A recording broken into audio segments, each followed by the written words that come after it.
is Radio Prague International, coming to you from the Czech capital. Hi there, this is Radio Prague International with me, Ian Willoughby. In today's programme, the Czech government wants to tighten the country's migration laws, including conditions for Ukrainians under temporary protection. A Czechoslovak soldier's painting returns to the United Kingdom, revealing a story that's far from black and white. And later, an exhibition in Prague looks at Czechia's thriving Vietnamese community. But first, here's the news with my colleague Daniela Lazarova. News. Czech Foreign Minister Petr Matsinka has pledged to strengthen both economic and political cooperation with Israel. Speaking alongside his Israeli counterpart Gideon Sa'ar at the opening of the Czech-Israeli Business Forum in Tel Aviv, Mr. Matsinka said he would continue to support closer economic ties between the two countries as well as back Israel politically, including at the European level. Matsinka said the forum aims to foster new business contacts while delivering concrete results in the form of contracts, joint projects, investments and long-term partnerships. He identified the defense industry, cybersecurity, digital technologies and healthcare as the key sectors for future cooperation. Prime Minister Andrej Babiš says he wants the Czech Republic to join the newly launched European Missile Defense Initiative, bringing together 9 influential European countries and Ukraine to develop a joint ballistic missile defense system. Babiš said he had discussed the idea with French President Emmanuel Macron. According to Czech television, the Prime Minister expressed the view that the project should include the entire European Union. The European Public Prosecutor's Office has launched criminal proceedings over the payment of EU subsidies to the Agrofert holding company. The move follows a criminal complaint filed by the Pirate Party, which alleges a conflict of interest involving Prime Minister Andrej Babiš. According to the Seznam Zprávy news website, prosecutors are investigating politicians and public officials who approved the subsidy payments. They are also examining why the Czech Republic has not sought to recover subsidies previously paid to Agrofert. Babiš transferred his Agrofert shares into a trust in February, insisting that this resolved any potential conflict of interest. Traffic in Prague was severely disrupted on Tuesday morning after an anonymous bomb threat prompted security restrictions at the city's main railway station. Police evacuated the station and closed the adjacent Hlavní nádraží metro station as well. Train services were suspended for more than an hour, while a nearby section of the city's main thoroughfare was also closed to traffic. Police later announced on X that no explosive device had been found and the threat proved to be a false alarm. Extreme soil drought, the highest level on the scale, now affects nearly half of the Czech Republic, according to the Intersucho drought monitoring project run by Czech Globe Institute. The most severe conditions are concentrated in Moravia. Around 40% of the country has less than 15 millimeters of available water in the top meter of soil, while a quarter of the territory has relative soil saturation below 10%, indicating the wilting point at which plants can no longer draw sufficient moisture. A Czech firefighting team left for Greece on Tuesday for a month-long deployment to help tackle the country's wildfire risk. The 22-member team will be stationed near the city of Patras on the Peloponnese, one of Greece's most wildfire-prone regions. The Czech Republic is already assisting firefighting efforts in southern France with 2 Black Hawk helicopters. And finally, a quick look at the weather forecast. Wednesday should bring partly cloudy skies with rain in the southern and eastern parts of the country and day temperatures between 23 and 28 degrees Celsius. I'm Daniela Lazarova, and that's the end of the news. The Czech government is seeking to tighten the country's migration laws, including conditions for Ukrainians under temporary protection. The proposals are still making their way through Parliament, where the governing coalition has a comfortable majority. And my colleague Vít Pohanka discussed the matter with Czech radio analyst Viktor Daniek. There's quite a lot of changes happening. Some of them are partially motivated by the changes of the EU law with the new Migration and Asylum Pact being now applicable. Partially they are motivated, or they are a result actually of the elections. So one part of the changes is motivated is moving Czech law towards more unification of the rules, towards simplification and digitalization of all the procedures regarding asylum procedures. So, and there the ultimate goal is to make basically all the communication, the whole environment for communication with the authorities fully digital in the following years. The proposed law also sets new rules on compulsory registration for foreign citizens who stay in the country for the long term. So that makes it actually quite clear and unified for every non-Czech citizens. And in parallel, there is also a proposal to set a couple of changes in the national law that is also changing conditions for Ukrainians that are staying in the country under the temporary protection mechanism. Those, I think, this is the part that is actually the result of the elections, because it seems that the government is now more or less ideologically motivated to be more strict towards Ukrainians. I think it's no surprise given the far right being a member of the ruling coalition.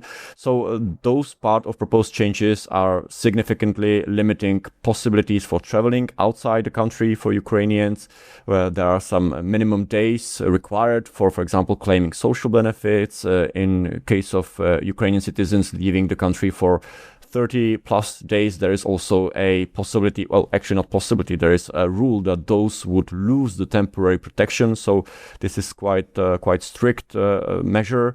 And the law also proposed quite strict requirements towards registration of vehicles. So there will be a requirement of minimum 6 months, where if the vehicle is not registered, then the owner would lose the ability to actually use this vehicle. And in general, I would say that at least this part of changes is quite clearly motivated to make life of Ukrainians a little bit more strict, and is moving Czechia towards a much more restrictive attitude towards Ukrainians. You might have indicated that, but if you were to explain again, why is the new law in any way controversial, particularly when it comes to non-EU family members of Czech citizens?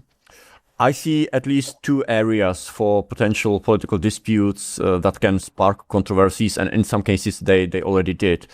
One part is the part regarding Ukrainians. I think this is quite obvious. SPD, one of the parties in the ruling cabinet, was quite vocal in the campaign that it wants to make Czechia much more strict towards Ukrainians. There were some rumors going around social networks, etc., about alleged stories of Ukrainians that only allegedly claim benefits and are not actually living in Czechia and contributing to Czech social system, which I don't think there's evidence that something like this is happening in broad scale, that there might be individual cases. But when we see on the data, we see that quite clearly, actually, Ukrainians are net contributors to the Czech system. They are contributing quite largely, actually exceeding quite vastly the amount of money that Ukrainians are on the other side claiming as social benefits. So the benefits is quite clear in this. But nevertheless, this is something that was promised in the campaign, and now I think SPD is trying to deliver a bit more strict, or actually in some cases quite strict measures that would make life of Ukrainians in Czechia much more restrictive. And then there is another area of disputes that is regarding the non-EU family members of Czech citizens, where there is this discussion that this will lead to a disparity where family members non-EU family members of Czech citizens would actually lose their preferential status and face much more administrative burden, more documentation, more restrictive conditions, and fewer opportunities to apply from within Czechia, which is something controversial. I don't think it is against EU rules, because we are talking about non-EU family members. So the EU rule requires that all EU members or citizens of all EU member states are treated the same without any discrimination. It doesn't say anything about non-EU family members. However, this could go potentially against other family rights, and I think it's quite possible that if the law is approved and applied, there might be cases where this would be contested in front of courts, and we will have to wait, of course, how the court decides. The Czech government says it rejects the EU Migrations Pact's solidarity mechanism. I mean, what does that actually mean? Can Czechia simply refuse to take part? Well, this is actually quite ridiculous, because the government says one thing and then does the complete opposite. When we look at the implementation of EU Solidarity and Migration Pact, we see that Czechia fully implemented everything that was required. In some cases, it is actually advancing even more, which is, of course, allowed under EU law, and there is no part whatsoever that was not implemented. Czechia is actually quite good in the implementation part, also given the fact that there is not much international borders in Czechia, part of the international airports. So I think this was mainly something that was used, maybe one can say even abused in the campaign ahead of the elections.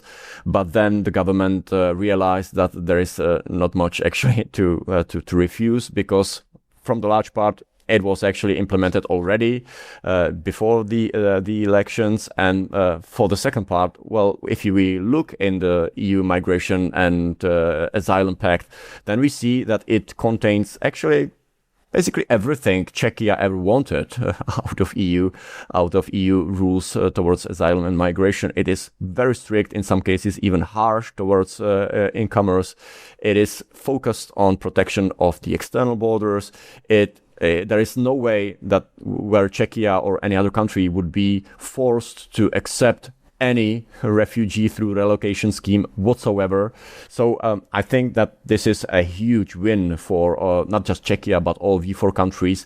And the government, there were even reports in the media that the prime minister actually looked at what is inside of the rules only after the elections and was quite positively surprised. And according to Hospodářské noviny, he said, well, this is basically everything we ever wanted. So there is, in my view, not any substantial reason why to refuse what is in the migration pact. Of course, there's also a lot of things that is maybe not finished, that might not work in practice and would require some additional amendments in the future. But this strict position that was voiced in the campaign, I don't think there's any basis for this. Perhaps just one last question. Czechia has an exemption for 2026 because of the number of Ukrainian refugees it hosts. I just wonder whether it's probable, but what could happen if that exemption is not renewed? Well, the exemption works in a way that it is renewed annually, but as long as there is this huge amount of Ukrainian refugees on the territory of Czechia, and there is no indication that this should change anytime soon, unfortunately, for the Ukrainians themselves, because the war is still raging and civilians are targeted, then there is no reason also to think that Czechia should lose this so-called exemption. It's not really exemption. It's a way of calculating the solidarity contributions, but that's the way it is. So in the foreseeable future, I think the Czechia will be most likely exempted for being required to take part in the mandatory solidarity mechanism. And when the so-called exemption will not apply, then of course Czechia would be required to take part. If Czechia doesn't want to relocate any asylum applicants on its territory, then there are other ways how it could contribute financially or materially. There are ways, and this, I think is potentially the only part of migration pact where the government can and possibly will seek some additional exemptions, because this is, I think, the most controversial part, the most difficult part to explain to voters. I think in Czechia there is a lot of misconceptions, a lot of hoaxes even regarding EU asylum and migration policy.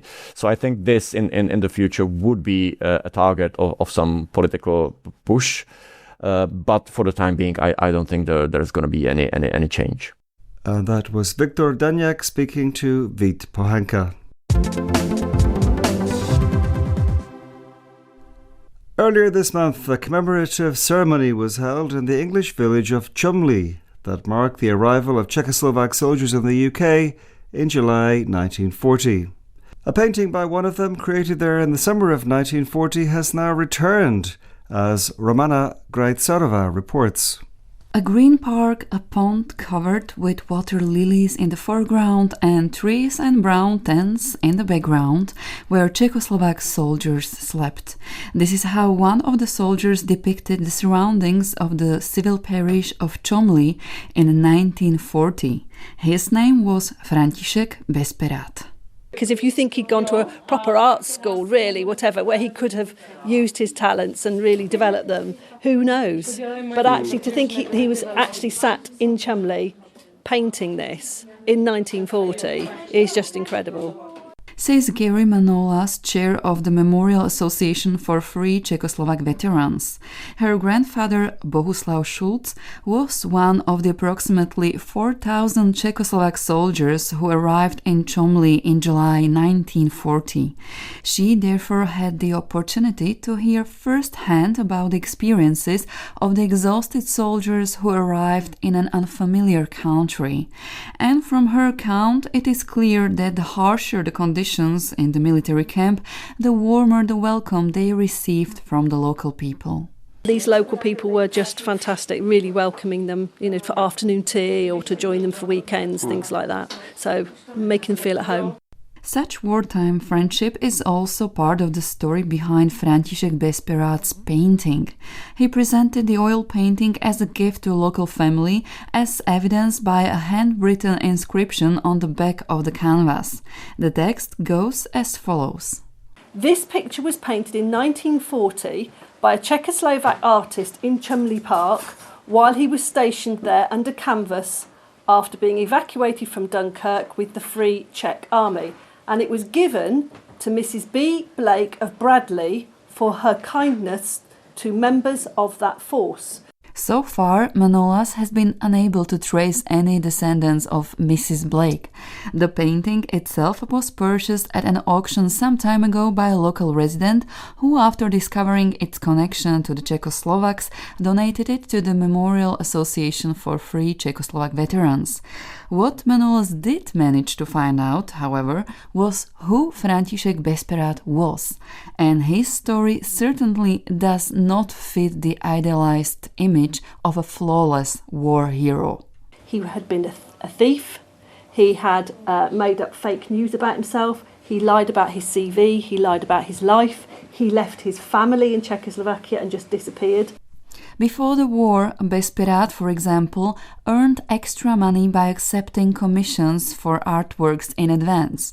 He would take the money, never complete the work, and flee to another town.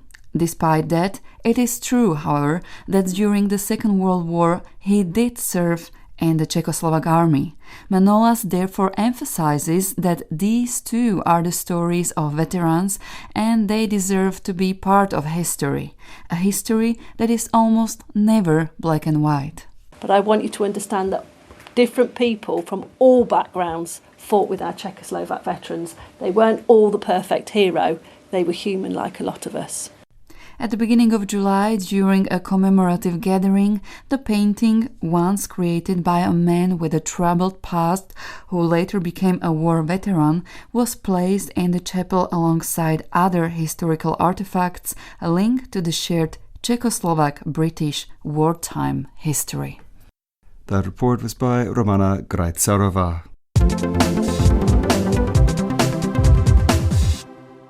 An exhibition now on display at Prague's Lešovice Market Hall explores what it means to grow up between two cultures.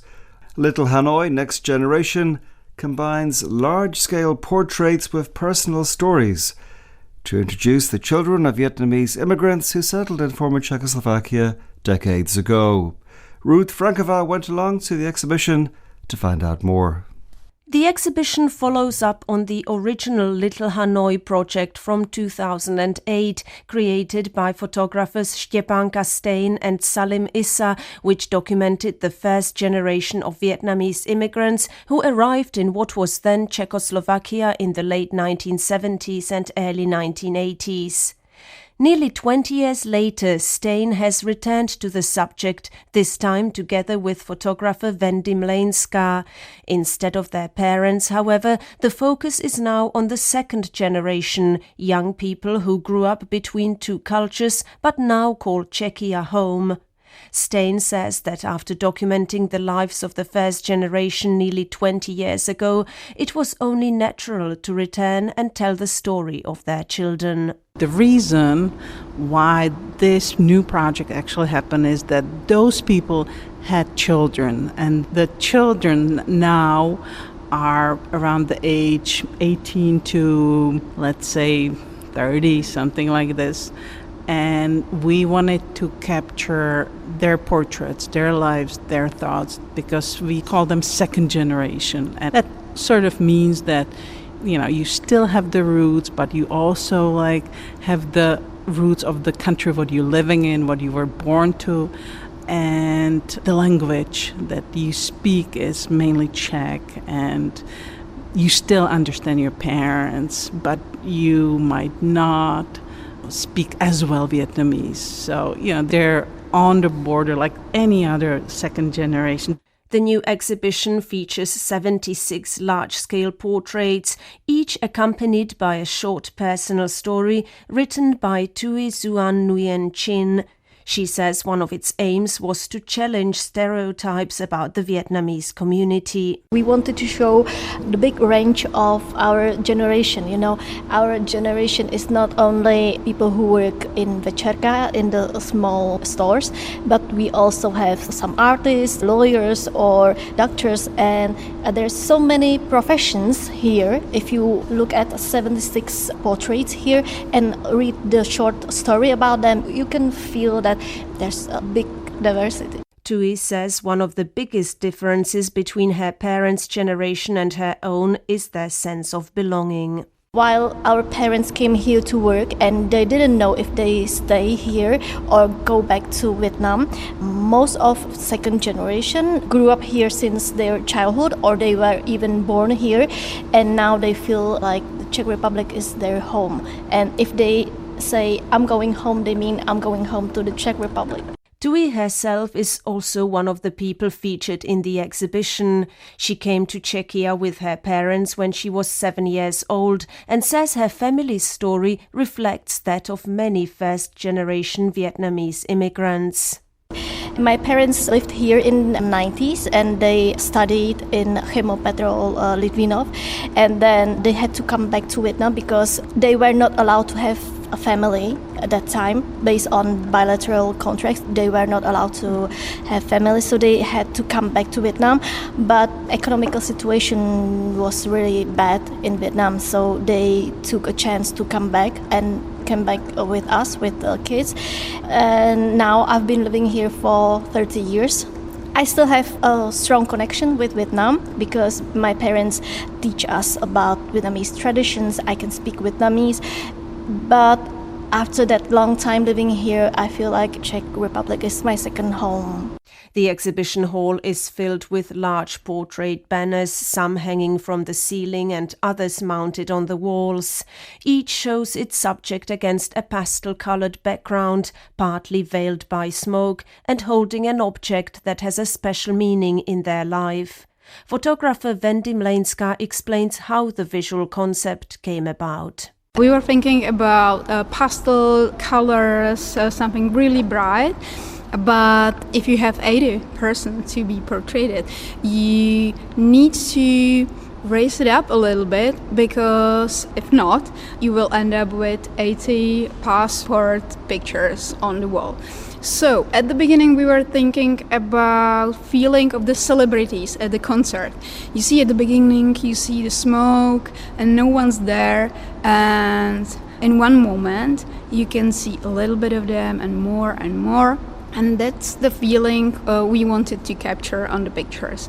And then Štěpánka said it's necessary to add something more in the pictures, the story behind it, and that's why they're holding the objects they are connected to. For Štěpánka, Stein, working on the exhibition also felt very different from photographing the first generation almost 30 years ago. While she and Salim Issa spent a year documenting life in Prague's supper market for the original project, they never really managed to build close relationships with many of the people they photographed, she says. Compared to this new project, I feel personally that I'm close to the people who we were portraying. I know their stories. We understand each other way more. And maybe that, because we have things in common in Czech Republic, we all know what means this and what means that. And maybe this is the connection that now we have in common, the traditions and small things, like jokes, sense of humor. So that's, for me, that's the biggest difference. Seeing so many of the people featured in the exhibition attend the opening made the project especially rewarding. So many of those people who are on the portraits came to the opening, and they came to all of us and said, thanks for doing this. And it was really good feeling. For Stein, the exhibition also reflects a broader change in Czech society's view of the Vietnamese community. Whenever I went past 25 years to Paris, I went to London, I went to Berlin, I find so many multicultural experience, so many, other nationalities, so many other ethnicities. I kind of feel like it's really good for Czech Republic to have this community here because, 100 years, maybe 150 years, we were a really diverse country, incredible. We had Jewish community, German community, Hungarian community, and that all was devastated during the communism. And past 15, 20 years, there's a really big respect from Czech society, to see the Vietnamese community in really different light. And if there is one thing Tui Xuan Nguyen Chin hopes visitors will take away from the exhibition, it is that the Vietnamese community is not something separate from Czech society, but an integral part of it. I would like people who leave this exhibition with a feeling that actually Vietnamese community is a part of Czech society, because I still sometimes meet a person who tells me, go back where you come from, but a lot of people you see here were born in the Czech Republic, so where should they go if they were born here? I know that that person meant that I come back where my parents came from. I understand that, but I would love people to accept us as a part of Czech society, because I feel like part of Czech society already. That report was by Ruth Frankova, and it's all we have time for right now on Radio Prague International. From me, Ian Willoughby, thank you so much indeed for joining us, and speak to you again very soon.